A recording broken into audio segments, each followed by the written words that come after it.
কিন্তু যুবকদেরকে ওরা নতুনত্বের ভক্ত, দিন বদলের ভক্ত। ওরা নতুন কিছু দিলেই খেয়ে বসে, নতুন কিছু দিলেই খেয়ে বসে। আহলে হাদিসের দাওয়াত আসলি গ্রহণ করে, এরপরে কাদিয়ানীদের দাওয়াত আসলি গ্রহণ করে, এরপরে খ্রিস্টানি দাওয়াত আসলিও গ্রহণ করে, ইসকনের দাওয়াত আসলি গ্রহণ করে।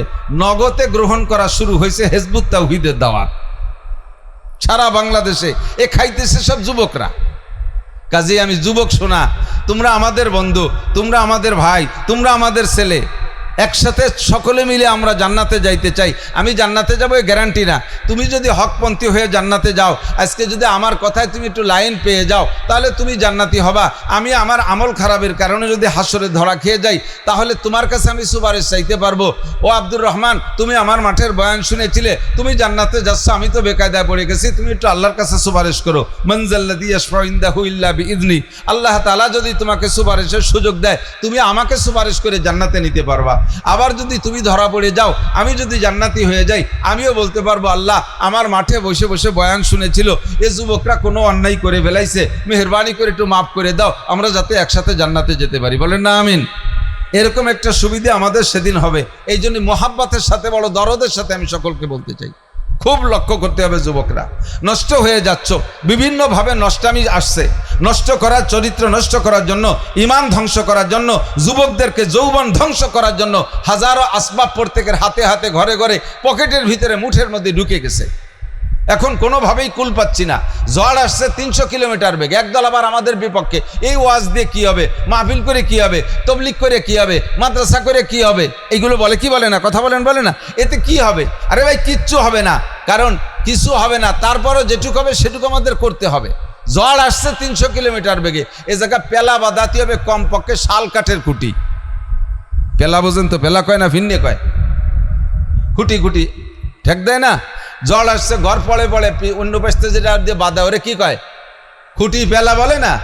তো ঝড় আসছে 300 কিলোমিটার বেগে, ঘর পড়ে পড়ে বাপ, সে জায়গায় আপনার পেলা দিতে হবে কি দিয়ে, কমপক্ষে ভালো মজবুত বাঁশের খুঁটি দিয়ে, নইলে শালের খুঁটি হলে আরো ভালো হয়, লোহার একখান বাঁধায় দিলে আরো ভালো হয়। সে জায়গা যদি 2 পাট খড়ি বাঁধায় দেন, থাকবে ঘর। ঝড় আসছে, ইটালিয়ান ঝড়, আমেরিকান ঝড়, ইউরোপিয়ান ঝড়, ব্রিটিশের ঝড়, তারপরে পশ্চিমা ঝড়, বিভিন্ন দিক থেকে ইহুদি ঝড়, নাসারা ঝড়, খ্রিস্টানদের ঝড়, আলোচনা আসবে হাদিসের ভিতরে, আপনি বুঝবেন কিভাবে আসছে ঝড়। এই ঝড়ের মোকাবেলায় একেবারে যদি কিছুই না বাঁধান, যদি 2 পাট খড়ি বাঁধাইতন, তাহলে কি ঘর টিকবে? সব পড়ে যাচ্ছে, হুড়মুড় করে পড়ে যাচ্ছে, হুড়মুড় করে পড়ে যাচ্ছে। কমপক্ষে নিজেকে বাঁচাও, কু আনফুসাকুম, নিজেকে বাঁচাও, ওয়া আহলিকুম নারা, এরপরে নিজের পরিবার পরিজনকে বাঁচান। আল্লাহকে বিশ্বাস করেন, আল্লাহ আছে না নাই? একটু বলেন আছে না নাই? আল্লাহ আছে না নাই? আল্লাহ আছে দোস্ত, ভুল বুঝেন না, আল্লাহ আছে, আল্লাহ আছে, হাজারো আলামত আছে। शजर में हजर में तेरी रंग वो है जिधर देखता हो उधर तू ही तू है। যাদের চোখ আছে তারা দেখে। আল্লাহ যদি নাই থাকবে আমারে বানাইলেন কে? আল্লাহ যদি নাই থাকবে এত বড় আসমান বিগয়রে আমাদিন তারাও না। হ্যাঁ, এ আসমানের কোনো খুঁটি নাই, একটু কাপড়ের চাদুয়া টানাইতে কতগুলি খুঁটি দেওয়া লাগছে, এত বড় বিশাল আসমানের কোনো খুঁটি নাই। এই খুঁটি ছাড়া, খুঁটিবিহীন আসমানটাকে কেউ উঁচু করে রাখলো। বিশাল সূর্য, পৃথিবীর থেকে 13 লক্ষ গুণ বড় সূর্য, এই সূর্যটা এভাবে দৈনন্দিন ঘুরতেছে। আল্লাহর কুদরত যদি নাই থাকবে তাহলে সূর্যটাকে কে ঘুরায়? ওয়াশামসু তাজরি লিমুস্তাকাররিন লাহা। এত বড় চাঁদটাকে আকাশে ভাসায় রাখে, মধ্য আকর্ষণে কে রাখে? জোরে বলেন, কে রাখে? আল্লাহ রাখে। হাজারো বলে বলে শেষ করতে পারবো না। লানাফিদাল বাহরু ক্বাবলা আন তানফাদা কালিমাতু রাব্বি ওয়ালাউ জিনা বিমিসলিহি মাদাদা। 7 সমুদ্র 13 নদীর সমস্ত পানিকে কালি করে দেওয়া হবে, বিশ্বের সমস্ত গাছকে কেটে কলম বানাই দেওয়া হবে, আর সারা পৃথিবীর সমস্ত জিন, ইনসান আর ফেরেশতারা লিখতে থাকবে আল্লাহর কুদরত। সকলে সব কিছু শেষ হয়ে যাবে, আল্লাহর কুদরত লেখা শেষ হবে না। আমার আল্লাহ আছে না নাই? ভুল বুঝেন না যুবক, যুবক ভুল বুঝো না, নারীরা ভুল বুঝো না। আসো জায়গায় আসো, বাঁচতে চাও তো ফাসাও ফাতারা ইদান কাশাফাল গুবারো আবার আসুন তাহতা রিজলিকা আম হেমারো। অন্ধকার একদিন কেটে যাবে, অন্ধকার কাটার পরে আপনি বুঝবেন আপনি উঠে ঘোড়ার পিঠে বসা না গাধার পিঠে বসা। দুনিয়ায় বসে তর্ক করতেছেন অন্ধকারের মধ্যে, একদিন বুঝতে পারবেন। কবরে যার সাথে সাথে চোখ খুলে যাবে, কবরে যার সাথে সাথে চোখ খুলে যাবে। আজাবুল কবরে হকুন, কবর আজাব হক। এই জন্য সকলকে আবারও মনোনিবেশ দেওয়ার জন্য বলছি, আমরা একদিন ছিলাম না, এখন আছি, একদিন থাকবো না, দুনিয়াটা ধ্বংস হয়ে যাবে। যাবে যাবে, কথা বলেন যাবে? আল্লাহু আকবার। ওয়াল ইয়াউমিল আখির, এ দুনিয়ার দিনের শেষ দিন হবে শনিবার। আজকে কি বার? শুক্রবার সন্ধ্যের আগে চলে গেছে। আরবি হিসাবে সন্ধ্যার থেকে বেলা ডোবার পর থেকে কি বার? শনিবার। হঠাৎ একদিন শুক্রবার হবে, মুহররম মাসের 10 তারিখ, ওর পরে আর দুনিয়ায় কোনোদিন শনিবার হবে না। এই দিনটার নাম হলো ইদা ওয়াকাতিল ওয়াকিয়া, এই দিনটার নাম হলো কিয়ামতের দিন। দিনের নাম কি? ধ্বংসের দিন। লাইসা লিওয়াকাতিহা কাযিবা, এই ঘটনার ভিতরে কোনো সন্দেহ নাই। দুনিয়া ধ্বংস হবে, এর মধ্যে কোনো সন্দেহ নাই। আছে আছে আছে, আপনার ইমানের অঙ্গ। যদি সন্দেহ করেন তাহলে ইমান শেষ। লাইসা লিওয়াকাতিহা কাযিবা খাফিদাতুর রাফিয়া, সেদিন ঘটনা কি ঘটবে? উপরকে নিচু করে দেওয়া হবে, নিচুকে উপর করে দেওয়া হবে, তল উপর করে দেওয়া হবে, উলট পালট হয়ে যাবে। খাফিদাতুর রাফিয়া ইযা রুজ্জাতিল আরদু রাজ্জা, পায়ের নিচ থেকে জমিনটা হারিয়ে যাবে। অবস্সাতিল জিবালু বাসসা, পাহাড়গুলো তুলোর মতো উড়তে তালে থাকবে। ফাকানাত হাওয়াআম মুনবাসসা, এই পাহাড়গুলো ছুটে ছুটে এলোমেলো উড়বে। কেমন হবে? দেখেন শিমুল গাছের ফুল, শিমুল গাছের ফল পেকে গেলে ফেটে যায়, ফেটে গেলে ওইটা বাতাসে তুলোগুলো উড়িয়ে যায় না, ওইরকম উড়তে তালে থাকবে। ঘটনাটা কবে ঘটবে? ইযা জুলজিলাতিল আরদু জিলজালাহা, যেদিন একটা ভূমিকম্প হবে। যেদিন একটা কি হবে?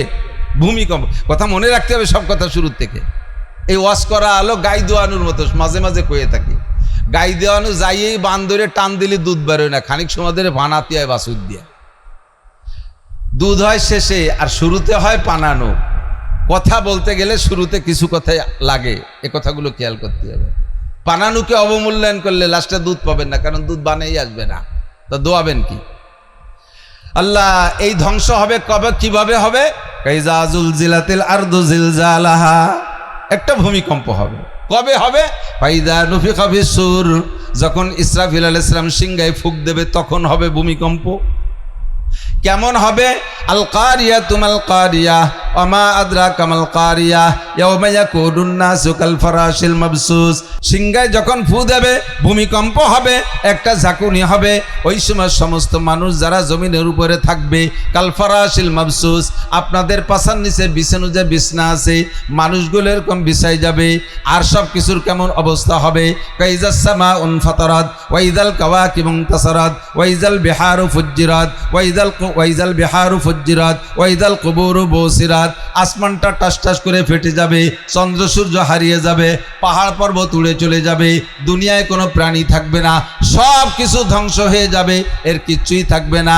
কুল্লু শাইইন হালিকুন ইল্লা ওয়াজহুল্লাহ, সব কিছু ধ্বংস হওয়ার পরে থাকবে, জোরে বলেন, একমাত্র কে? সব প্রাণীকে ধ্বংস করার পরে আজরাইল আলাইহিস সালামকে আল্লাহ পাক ডাকবেন, তখনও বেঁচে থাকবেন 13 জন। কয়জন? 13 জন বাদে সব শেষ, কোনো ফেরেশতাও থাকবে না, জিনও শেষ, মানুষও শেষ, বাকবাল সব শেষ, কিচ্ছু নাই, শুধুমাত্র 13 জন। আল্লাহ আজরাইলকে ডেকে বলবে, আজরাইল কাম হালাক্তা, কি পরিমাণ শেষ করছো? কয় দিলা কুল্লা শাইইন হালাক্তু, সব শেষ করে দিছি। অমা বাকি আলান, তো এখন একেবারে শেষ ফিনিশিং কি আছে? কয় শেষমেশ অবশেষে নাহনু সালাসাত আশার, আমরা 13 জন আছি। কে কে 13 জন? নাহনু আরবা ওয়া সামানিয়া ওয়া আনতা, আমরা 4 জন, আর হামিলাতুল আরশ ওয়া ইয়াহমিলু আরশা রাব্বিকা ফাওকাহুম ইয়াওমাইযিন সামানিয়া, আল্লাহর আরশকে উঁচু করে রাখছে 8 জন ফেরেশতা। ওই 8 জন জিব্রাইল, মিকাইল, ইসরাফিল আর আমি আজরাইল, এই 12 জন, আর তুমি, এই 13 জন আছি, আর সব শেষ। আল্লাহ পাক বলবেন, একে একে তোমাদের এই 4 জনের ভিতরে থেকেও 3 জনের জান আমার কাছে জমা দাও। জিব্রাইলের জান দাও, জিব্রাইলকে হত্যা করবে। মিকাইলের জান দাও, যেই মিকাইল মেঘ পরিচালনা করেন তাকেও হত্যা করবেন। ইসরাফিল, যে ইসরাফিলের সিংহার ফুকে দুনিয়া ধ্বংস হয়ে গেল, ইসরাফিলের জানটাও বের করে আল্লাহর কাছে জমা দেবে। আলান মা বাকি, এখন কয়জন আছে? কয় আশারা, এখন 10 জন আছি। কেরা কেরা? আনতা ওয়া আনা ওয়া ইয়াহমিলু রাব্বাকা রাব্বু ওয়া ইয়াহমিলু ফাওকা ওয়া ইয়াহমিলু আরশা রাব্বিকা ফাওকাহুম ইয়াওমাইযিন সামানিয়া। তোমার আরশ বহনকারী 8 জন, এই 10 জন আছি। আল্লাহ পাক বলবেন, আরশ বহনকারী 8 জনের জানও কবজা করে আমার কাছে জমা দাও। আরশ উঁচু করে রাখছে আল্লাহর আরশ, কয়জন? 8 জন ফেরেশতা উঁচু করে রাখছে, ওদের জানও আমার কাছে জমা দাও। তখন আজরাইল বলবে, আল্লাহ, এই 8 জনের জান কবজা করে তোমার হাতে জমা দিলে, তারা তো তোমার আরশ উঁচু করে রাখছে, তাহলে তো আরশ তারা হাসিয়ে দিতে, তুমি আরশ সহ তুমি হুড়মুড়ে পড়ে যাওয়া। আরশ উঁচু করে রাখছে তারা, তাদেরকে কি মারা যাবে? ওরা থাক, আল্লাহ দরকারে আমি মরি। কয় না সেটা হবে পরে, তাকে আগে সেই কজন রে, তা ওদের মেরে ফেললে পারে তোমার আরশ পড়ে যাবে না? তখন আল্লাহ পাক আজরাইলকে বলবে তুমি সূরা ইখলাস পড়ো, তুমি সূরা ইখলাস পড়ো। পড়েন, আপনারা পড়তে পারেন? কুল হুয়াল্লাহু আহাদ পড়ছে আজরাইল, কুল হুয়াল্লাহু আহাদ বলো সে আল্লাহ একক, আল্লাহুস সামাদ বলেন আল্লাহুস সামাদ। তোমার আল্লাহ ওয়া মুখাপেক্ষী বেনিয়াস, আল্লাহুস সামাদ আল্লাহ ওয়া মুখাপেক্ষী। ও আজরাইল, আমাকে যদি আরশ বহনকারী 8 জন ফেরেশতা উঁচু করে না রাখলে, আমি যদি পড়ে যাই, তাহলে আমি তো 8 জন ফেরেশতার কাছে মুখাপেক্ষী। অথচ আমার সূরা ইখলাসের মধ্যে আমি বলেছি আল্লাহুস সামাদ, তোমাদের আল্লাহ ওয়া মুখাপেক্ষী। তোমাদের আল্লাহ এমন নয় বছরের শেষ পর্যন্ত যাইতে যাইতে তোমাদের আল্লাহর রং উঠে যায়, বিদেশ থেকে মিস্ত্রি এনে রং দেয়া লাগে, বছরের শেষ হইতে হইতে আল্লাহ দুর্বল হয়ে যায়, 2-3 দিক দিয়ে বাঁশ বাঁধায় রাখা লাগে, পিছন দিয়ে এখন ঢুকই দিয়ে খাড়া করে রাখা লাগে। তোমাদের আল্লাহ এমন আল্লাহ নয় যে আল্লাহর বছরের মধ্যে রং ওঠে না, আমার আল্লাহরও রং আছে। সিবগাতাল্লাহি ওয়া মান আহসানু মিনাল্লাহি সিবগা, কোরআন শরীফের ভিতরে আছে। আল্লাহ পাক বলেন আমি আল্লাহরও রং আছে। ওয়া মান আহসানু মিনাল্লাহি সিবগা, আমার রঙের চাইতে ভালো কোনো রং নাই। তবে তোমরা যাদের ইবাদত করো তাদের বছরের শেষে রং উঠে যায়, তারা বছর শেষে দুর্বল হয়ে যায়। আমি আল্লাহর রং কোনো দিন ওঠে না। আরে আমাকে আরশ বহন করে 8 জন ফেরেশতা লাগে না, আমি কাহারও কাছে ঠেকানা, ঠিক কিনা? মেরে দাও। 8 জন ফেরেশতার জান কবজা কইরা নিয়া আল্লাহ পাকের কাছে জমা দেওয়ার পরে এবার আল্লাহ পাক বলবেন ওমান বাকিয়াল আন, ও আজরাইল এখন কে কে আছে?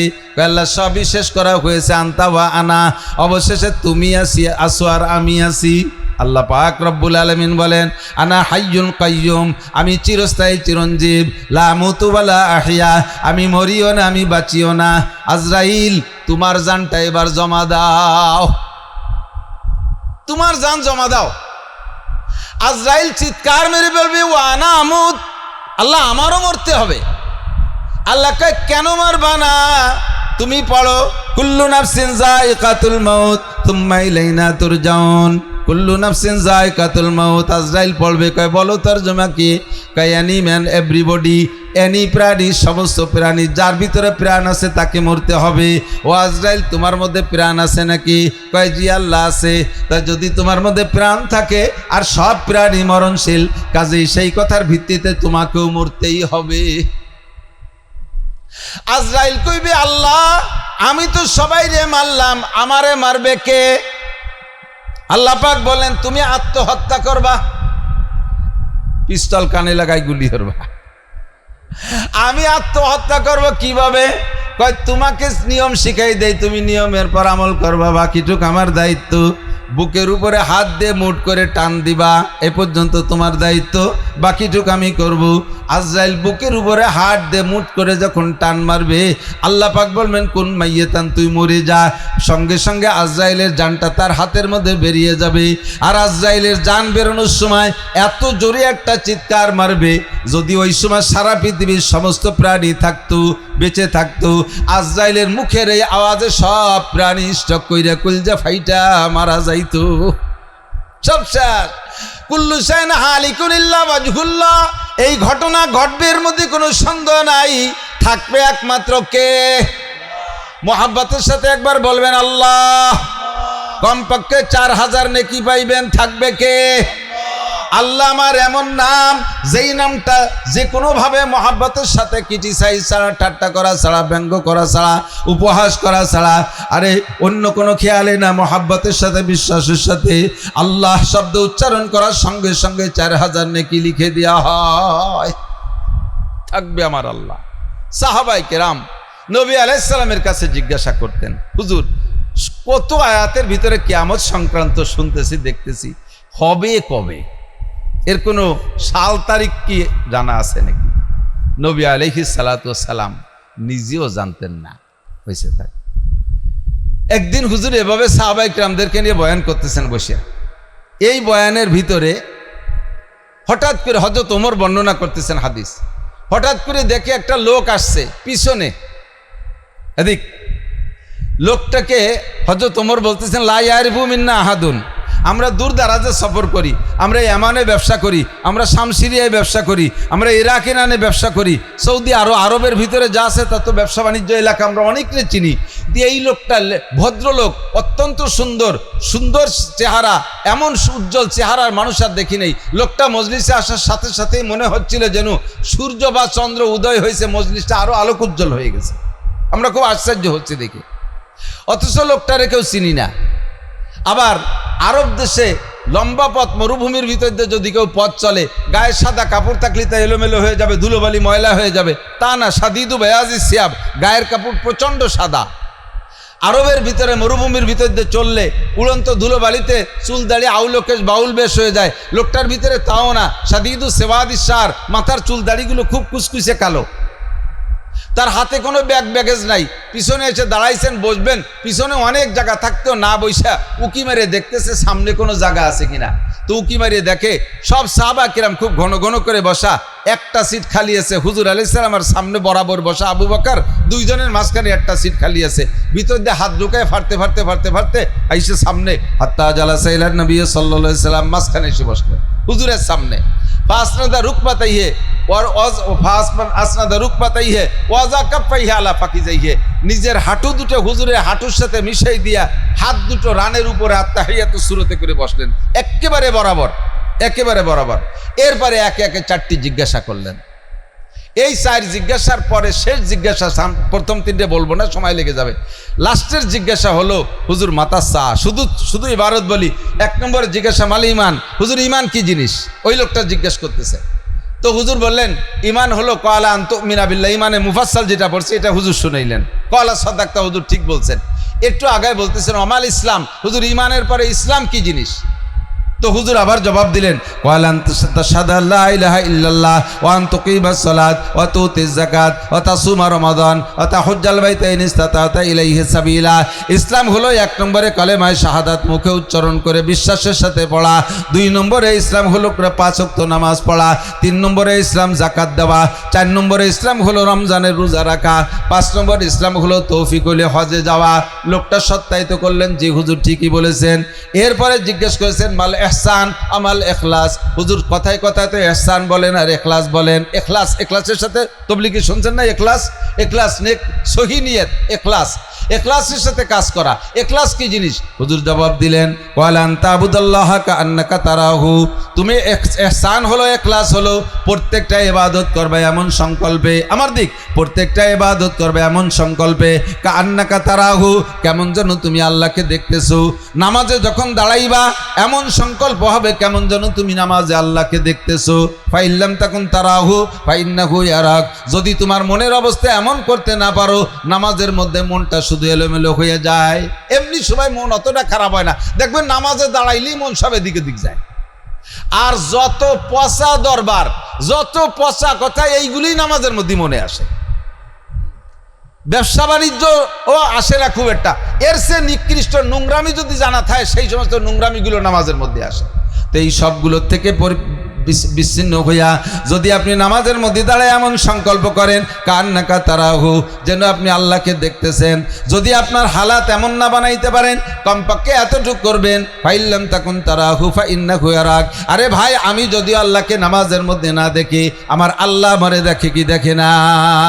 আল্লাহ আমারে দেখে। আমি আল্লাহর সামনে দাঁড়াইয়া কেমন আমার দাঁড়াইতে হবে?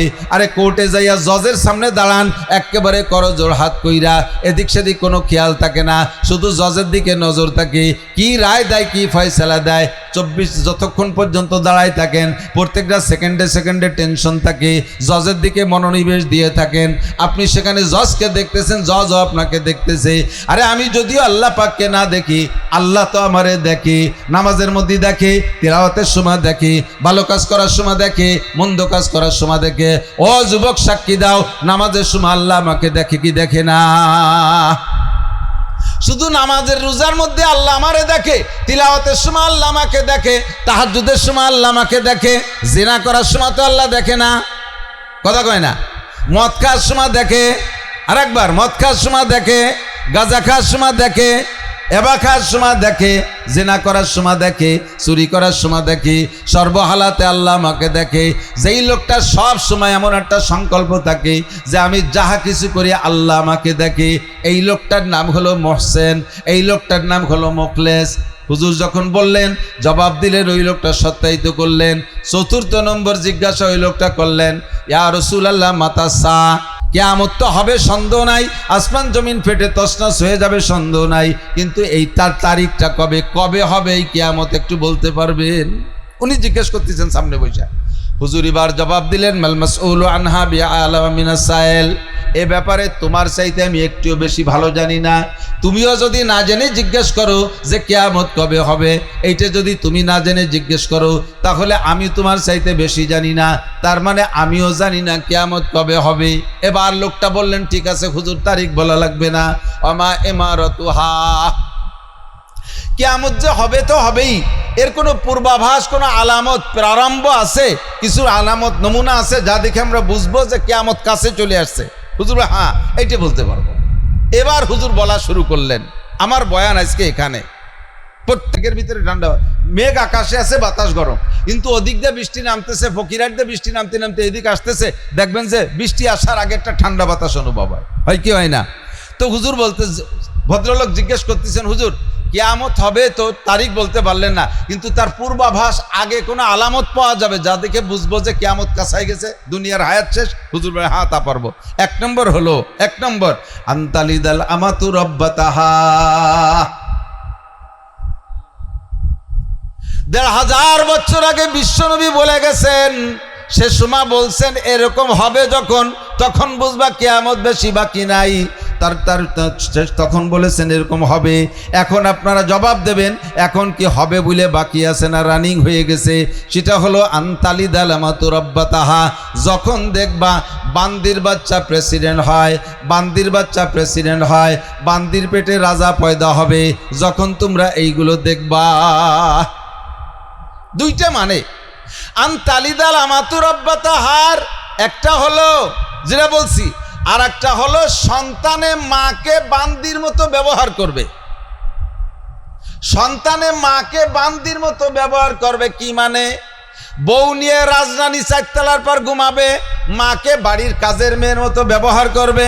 মা আমাদের নাস্তা দিয়ে যাও, মা আমাদের কাপড় চোপড় ধুয়ে দাও, মা আমাদের এটা করো ওটা করো, সংসারের সব কাজ কামে মাকে ব্যবহার করবে। বউরে রাজরানী মানে আকাশে বসায় রাখবে। আনতালিদাল আমাতু রাব্বাতাহা। 2 নম্বর হলো, এমন একটা পরিস্থিতি হবে মানুষের ভিতরে মানবতার ভেদাভেদ শেষ হয়ে যাবে। সে যে তার বাচ্চা, যে তার মায়ের সন্তান, এটা চেনা থাকবে না, জানাও থাকবে না। এমন একটা অবস্থা আসবে। দুনিয়ার মানুষ এই দুনিয়ামুখী হইয়া ফ্রি সেক্সকে এমনভাবে গুরুত্ব দিচ্ছে সারা দুনিয়া জুড়ে যে ফ্রি সেক্স করতে করতে এখন এমন পরিস্থিতি, এদিক তাকান, বাচ্চা ডেলিভারি দিয়ে থুইছে, ডেলিভারি হওয়ার পরে অবৈধ বাচ্চারও সন্তান ডাস্টবিনের মধ্যে ফেলায় রাখছে। ডাস্টবিনের ভিতরে ফেলাই দিয়ে মা চলে গেছে, তার তো কোনো সন্তান মানে খবর নাই, বাপ নাই, যার সন্তান হারামজাদা। এই বাচ্চাটারে সরকার ধরে নিয়ে লালন পালন করে বড়। হুজুর ১৫০০ বছর আগে বলছে, হুজুর তো এই বাস্তব এই জামানার এগুলো দেখেন নাই। হুজুর কেল্লা জানাই দিয়েছে এরকম হবে, যে সন্তানকে ফেলে দিচ্ছে ডাস্টবিনের ভিতরে, সেই সন্তানকে সরকার নিয়ে বড় করছে, তার কোনো মা বাপের খবর নেই। ধীরে ধীরে তার মা তো ওইভাবে পার্কিং করে বেড়াচ্ছে, তো মা তো পার্কে পার্কেই থাকে। বাচ্চা পর ধীরে ধীরে বড় হয়ে গেছে, এ বাচ্চারও কোনো গার্জিয়ান নাই। এরপরে বাচ্চাও তার কায়দায় চলে, তার মা তো সেভাবে চলতেছে, মা আর বাচ্চার ভিতরে কোনো সম্পর্ক নাই। বাচ্চাটা আবার বড় হয়ে যখন পার্কে গেছে, যে দেখে একটা মহিলা সেখানে, সেই মহিলাটা যে তার মা তা জানা নাই, তার সাথে আবার যৌন চরিতার্থ শুরু করে দিয়েছে। এটা হলো এই হাদিসের তরজমার একটা অংশ। আনতালিদাল আমাতু রাব্বাতাহা। বান্দির বাচ্চা এগুলো বড় বড় পদ দখল করবে। বান্দির বাচ্চা এভাবে, বান্দির বাচ্চা নিজের মার সাথে ব্যবহার করবে, মানে বান্দির বাচ্চা তার মাকে বান্দির মতো ব্যবহার করবে, আবার মাকে খাদেমা বানায় বউ নিয়ে সুখে শান্তিতে কাটানোর চেষ্টা করবে। এইটা যখন দেখবা তখন বুঝবো যে দুনিয়ার কাম সারা, কিয়ামতের আলামত। হুজুর বলছেন এগুলো হবে, এখনো কি হবে না রানিং হয়ে গেছে? একটু বলবেন, এগুলো হচ্ছে, হবে না হচ্ছে, হবে না হচ্ছে? হাজার হাজার বিভিন্ন মাধ্যমে বিভিন্নভাবে হতে তালে আছে। সরকার কোনোভাবে ঠেকাতে পারতেছে না। আর সরকার ঠেকাবেই বাকি যাদের কাছে, যাদের গুটিতে দুনিয়া চলতেছে, সব সরকার তাদের কাছে মুরিদ হয়ে গেছে, যাদের হাতে চাবিকাঠি। বাঁচার কোনো উপায় নেই। আন্তালি দালামাতু রব্বাতাহা। 2 নম্বরে হুজুর বললেন ওয়া আনতারাল হুফাতাল উরাতাল আলাতা রিয়া আশা। দেখবা হুফাত মানে খালি পা, একটা সময় এত অভাবী ছিল যে পরনের একটা জুতা পায় নাই, খালি পায়ে হাঁটছে, শীতকালে পাও ভাইটে বালিয়ে বাঙ্গির মতো ভাইটে গেছে, একজোড়া জুতা কেনার পয়সা পায় নাই, হুফাত খালি পা।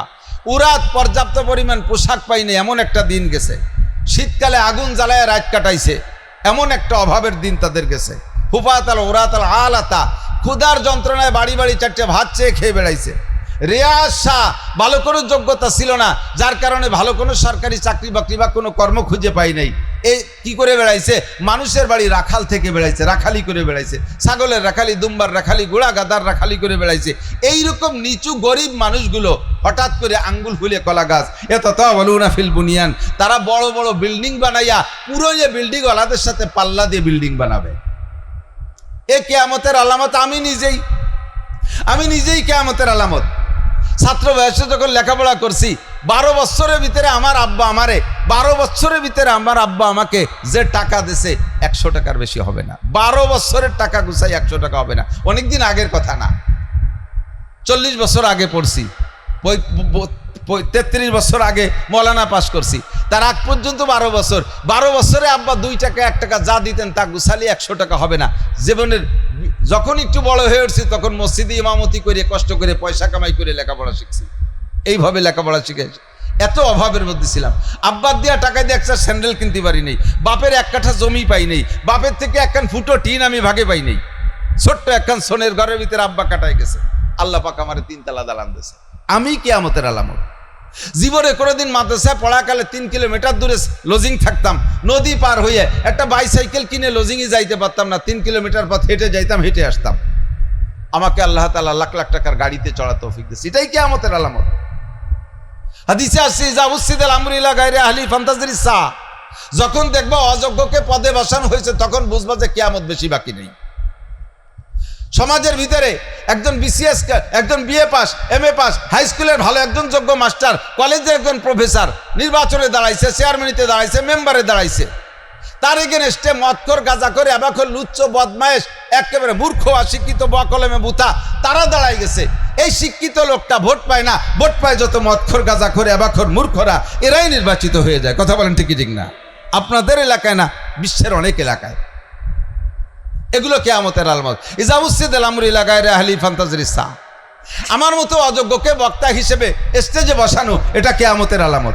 এই ময়দানে বয়ান করতেন হযরত মাওলানা আলী হোসেন সাহেব, ময়দানে বয়ান করতেন মাজহারুল ইসলাম সাহেব, ময়দানে বয়ান করতেন হাবিবুল্লাহ মিসবাহ, ময়দানে বয়ান করতেন মাওলানা মুজিবুর রহমান সাহেব, সুরপার হুজুর খলিলুর রহমান সাহেব, গহরডাঙ্গার উলামায়ে কেরাম, যশোর হুজুর আবুল হাসান যশোরী, সেই সমস্ত বড় মানুষগুলো চলে গেছে। এখন আমার মতো আনাড়ি মূর্খদের জন্য স্টেজ খালি, এটাই কিয়ামতের আলামত। ভালো মানুষ দুনিয়ায় নাই। এখন দুনিয়ার 12টা বাজে গেছে। দুনিয়া একটা গাড়ি, দুনিয়া নামক একটা গাড়ি, এই গাড়িটা চালাইতে জন্য ড্রাইভার লাগে। গাড়ির ড্রাইভার যদি দক্ষ হয় তাহলে গাড়িটা সুন্দর চলে, জায়গা মতো গন্তব্যে পৌঁছায়। আর গাড়ির ড্রাইভার যদি অদক্ষ হয়, ড্রাইভার বাধ্যে যদি হেল্পার দিয়ে গাড়ি চালায়, তাহলে দৌলত দিয়ার ঘাটে, এরকম যাত্রী সহ ঘাটে পানির মধ্যে গাড়ি চলে যায়। কথা বলুন ঠিক কি ঠিক না? এই দুনিয়া নামক গাড়িটার ড্রাইভার যদি হয় সাহাবায়ে কিরাম, নবী রাসূলদের মতো, সাহাবায়ে কিরামদের মতো, তাবেঈনদের মতো, তাবেঈনদের মতো, আইম্মায়ে কিরামদের মতো, আবু হানিফা, শাফি, আহমদ, মালিক, বুখারী, মুসলিম, তিরমিজিওয়ালা, আব্দুল কাদের জিলানী, মঈনুদ্দিন চিশতি, নিজামুদ্দিন কাবুলিয়া, কুতুবুদ্দিন বখতিয়ার কাকি, শামসুল হক ফরিদপুরি, মুহাম্মদুল্লাহ হাফেজি, এরকম হক্কানি রব্বানি ওলামায়ে কিরাম, এরা যদি এই দুনিয়া নামক গাড়িটার ড্রাইভার হইতো তাহলে দুনিয়া ভূমিকম্প হইতো না, জাকুনি হইতো না, সিডার, সুনামি, টর্গেট, নার্গিস, আইলা, বুলবুল, আমপান, ফালি, এই সমস্ত করোনা মরোনা যত আযাব গজব দেখতেছেন, আমার বিশ্বাস এই ওলি আল্লাহরা যদি গাড়ির ড্রাইভার হইতো তাহলে এর যাত্রীও সেরকম হইতো। আল্লাহর রহমতে দুনিয়াটা শান্ত থাকতো, ভালো থাকতো। দুনিয়ার 12টা বাজে গেছে, কাম শেষ, দুনিয়ার হায়াত খাটো হয়ে আসছে, যার কারণে এই সমস্তগুলো দেখতেছি। ইয়াতাতাওয়ালুনা ফিল বুনিয়ান, মানুষের পাল্লা হবে বিল্ডিং করা নিয়ে।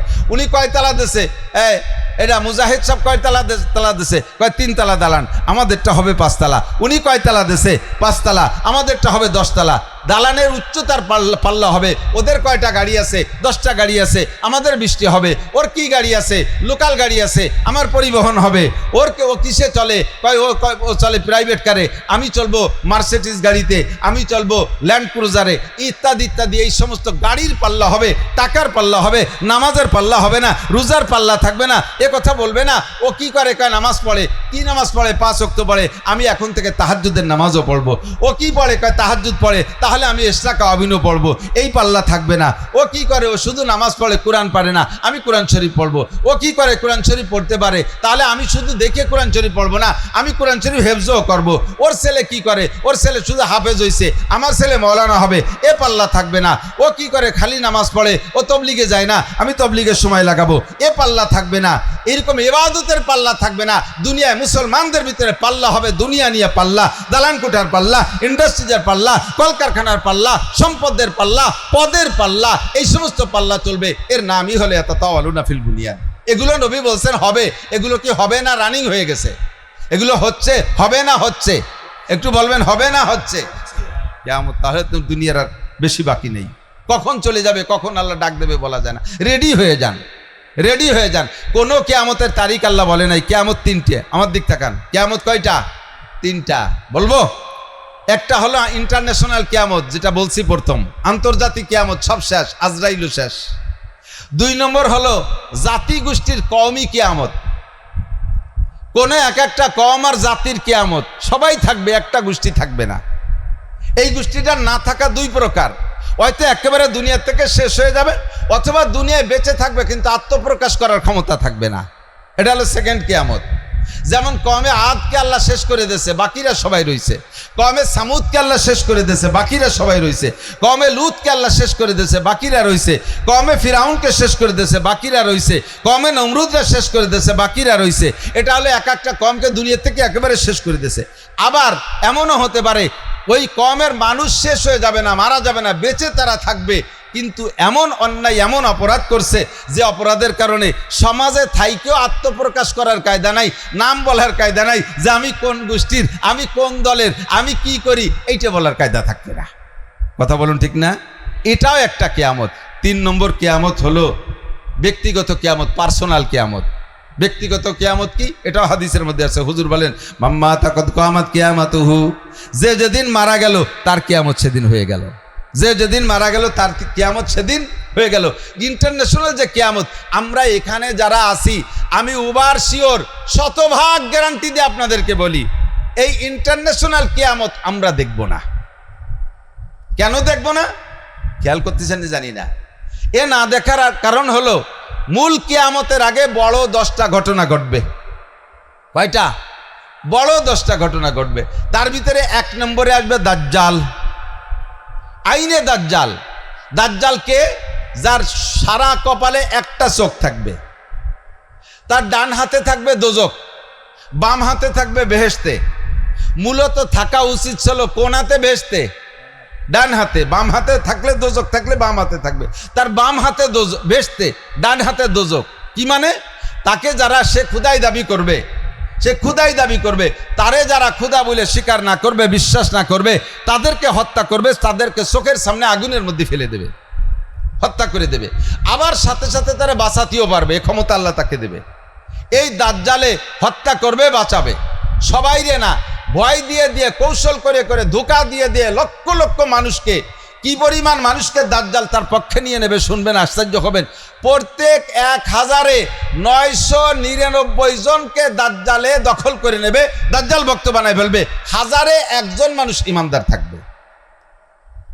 এমন একটা কৌশল, শুনলে আপনি আজীব হয়ে যাবেন। এই দাজ্জাল আসবে, তার ডান হাতে থাকবে দোজক।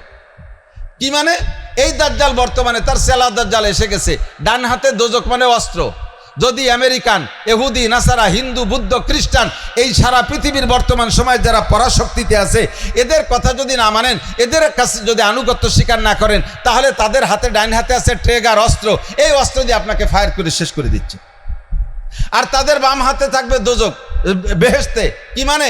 বাহ্যিকভাবে তাদের বাম হাতে থাকবে টাকা, তারা থাকবে বামপন্থী, তাদের কথা মানবেন, তাদেরকে তারা আপনাকে টাকা দেবে, পয়সা দেবে, দালান দেবে, কোঠা দেবে, চাকরি দেবে, বাকরি দেবে, বিদেশ নেবে, গ্রিন কার্ড দেবে, বিদেশে আমেরিকায়, ইটালি, অস্ট্রেলিয়া, ফ্রান্সে আপনাকে যার সুযোগ করে দেবে, তাদের কথা শুনলে তারা এগুলো করবে। বাস্তবে তার একটা অংশ চলতেছে। এই দাজ্জাল আসবে 1 নম্বরে।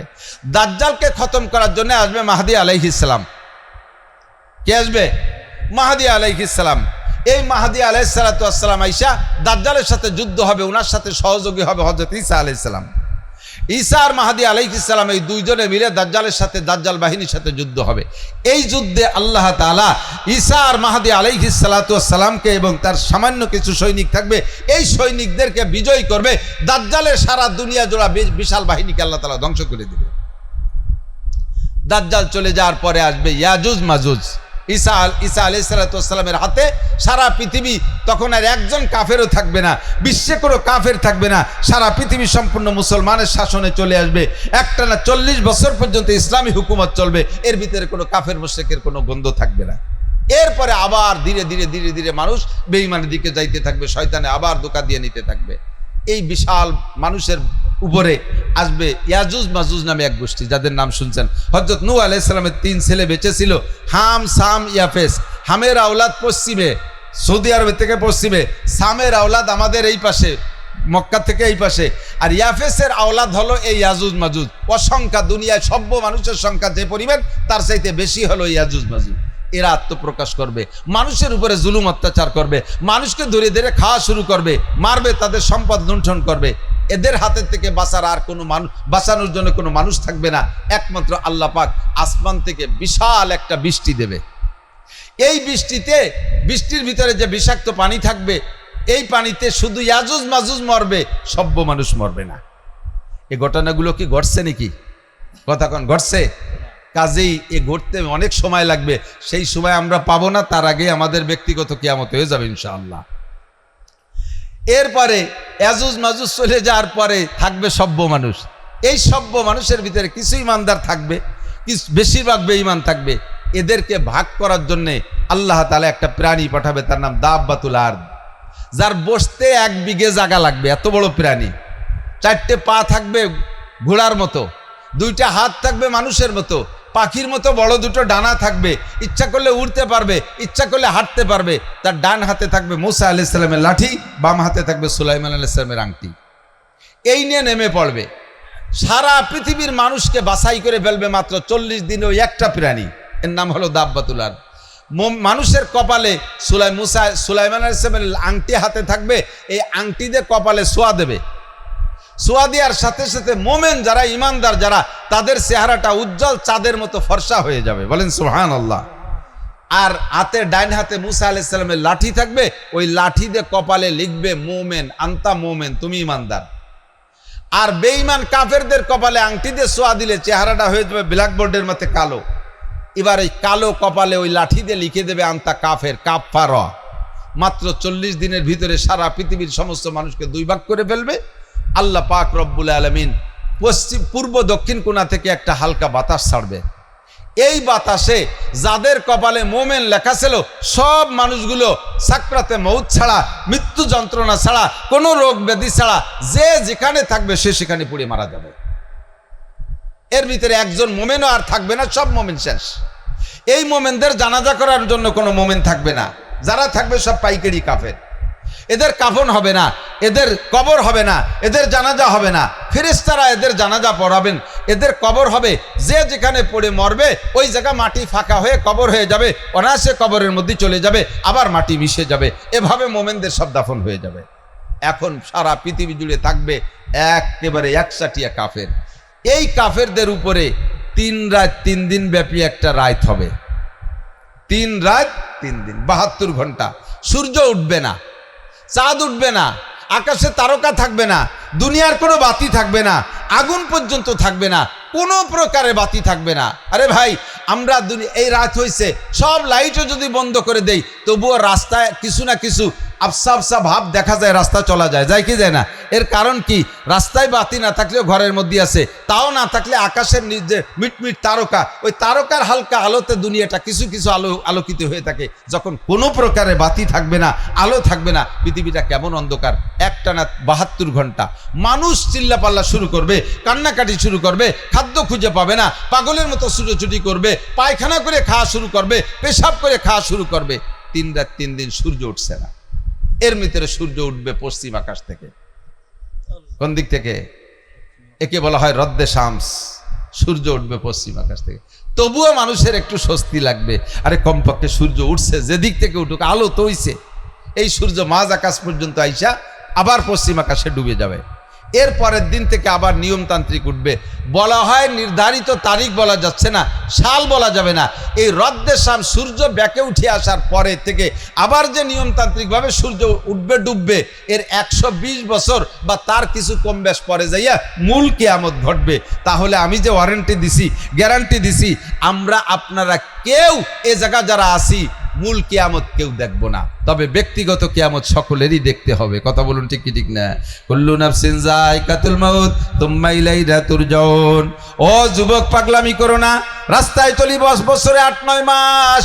তোমার মতো বহু যুবককে আমি রাস্তা থেকে টাইনা নিচে সরাই রেখে আসি, গাড়ির নিচে, গাড়ির চাকার নিচে পিষ্ট হয়ে যাবা, তোমার আব্বা মা তোমার লাশটা খুঁজে পাবে না, এই বলে আমি গাড়ির থেকে নেমে টেনে সরাই রেখে আসি।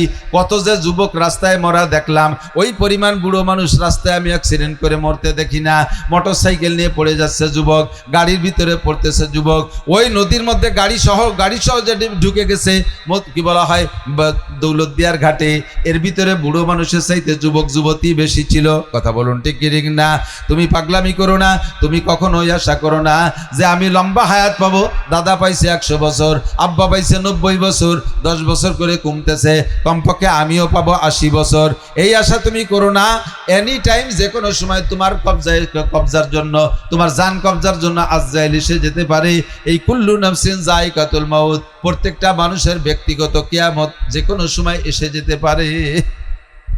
এবার এই কিয়ামতের আগের আলামত হুজুর বললেন, কি বললেন? আনতালিদ আলামাতু রব্বাতা একটা বলছেন, আর একটা হলো এমন অভাবী গরিব গুরবা মানুষ আঙ্গুল ফুলে কলা গাছ, দেখতে দেখতে বড় লোক হইয়া দালান কোটার পাল্লা দেবে। এরপরে হুজুর বললেন অন্য আর একটা হাদিসের ভিতরে, তিরমিজি শরীফের একেবারে শেষ দিকের হাদিস, হুজুর বলেন ইজ্জাতু খিজাল ফাই উদাওয়ালা। খুব লক্ষ্য, যখন দেখবা, বলতে বাধ্য হচ্ছি, অনেক আগে এই ওয়াজগুলো করতাম, কিন্তু সমস্যাগুলো আবার সেই লক্ষণগুলো নতুন দেখতেছি, কাজী কাজী বলা লাগতেছে। কিয়ামতের আলামত, দুনিয়া ধ্বংসের আলামত, ইজাত্তু খিজাল ফাই উদাওয়ালা। যখন দেখবা মানুষে যুদ্ধে বিজয়ী সম্পদ, যুদ্ধে বিজয়ী দেশ, যুদ্ধে বিজয়ী সম্পদ, একে নিজের সম্পদ মনে করিয়া কামড়া কামড়ি শুরু করবে। যুদ্ধ করার সময় সকলে মিলে করছে, নেতৃত্ব দেশে যারা, এবার তারা 2 ভাগ হইয়া, একদল কয় আমাদের দেশ, আর একদল কয় আমাদের দেশ, একদল কয় আমাদের সম্পদ, আর একদল কয় আমাদের সম্পদ। এই নিয়ে যখন কামড়া কামড়ি দেখবা, তখন বুঝবা যে দুনিয়ার 12টা বাজে গেছে, কিয়ামতের বেশি বাকি নেই। ইজাত্তু খিজাল ফাইউদাওয়ালা, ব্যাখ্যা দিতে পারলাম না, বুঝার দরকার, বুঝে নিলি যথেষ্ট। ওয়াল আমানাতু মাগনামা। 2 নম্বর, কিয়ামতের আগে যখন দেখবা আমানতের খেয়ানত। এদিক আমানতের খেয়ানত, যার কাছে যা রাখবেন সে সেটা নিজের মনে করে খাওয়া শুরু করে দেয়। মেম্বারের কাছে মাল আসছে, মেম্বার মনে করে এটা আমি কত পয়সা খরচ করে মেম্বার হয়েছি, এ মাল তো আমার হালাল, আমি খেয়ে দে, যা থাকবে তাই উম্মতরে দিলাম, না দিলি না দিলাম। চেয়ারম্যানের কাছে আসে, চেয়ারম্যান তাই খায়, এমপির কাছে আসে, এমপি খায়, মন্ত্রীর কাছে গেলে মন্ত্রী খায়। আরে মসজিদের ক্যাশিয়ার মসজিদের ক্যাশের টাকা মারিয়ে দেয়, এরকম আল্লাহওয়ালা ক্যাশিয়ার আছে না নাই? নাম তার আমানত শাহ। ক্যাশিয়ারের নাম কি? আমানতুল্লাহ, আমানত শাহ, খেয়ানতের গুরু।